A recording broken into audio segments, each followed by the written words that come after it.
First of all, what I've directed the CDC to do is that as soon as somebody is diagnosed with Ebola, we want a rapid response team, a SWAT team, essentially, from the CDC to be on the ground as quickly as possible, hopefully within 24 hours, so that they are taking the local hospital step by step through exactly what needs to be done and making sure that all the protocols are properly observed, that the use of protective equipment is done effectively, that the disposal of that protective equipment is done properly. The key thing to understand about this disease is that these protocols work. We know that because they've been used for decades now in Ebola cases around the world, including the cases that were treated in Emory and in Nebraska.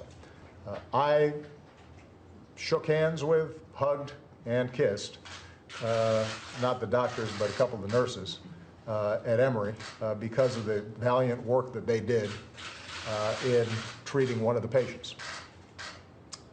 They followed the protocols, they knew what they were doing, and I felt perfectly safe doing so. This is not a situation in which, like a flu, the risks of a rapid spread of the disease are imminent.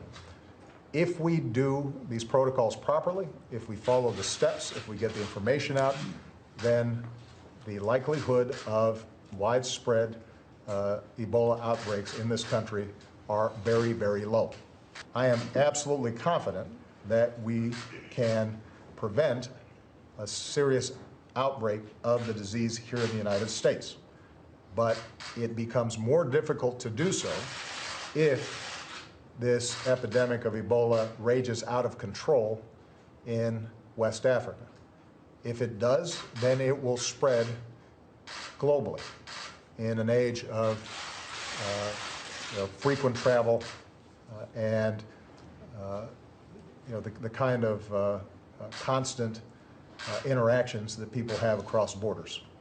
And so it is very important for us to understand that the investment we make in helping Liberia, Sierra Leone, and Guinea deal with this problem is an investment in our own public health. This is not simply charity, although obviously it's important that America takes the lead in the humanitarian crisis that's taking place there. But it is also probably the single most important thing that we can do to prevent a more serious Ebola outbreak in this country, is making sure that we get what is a raging epidemic right now in West Africa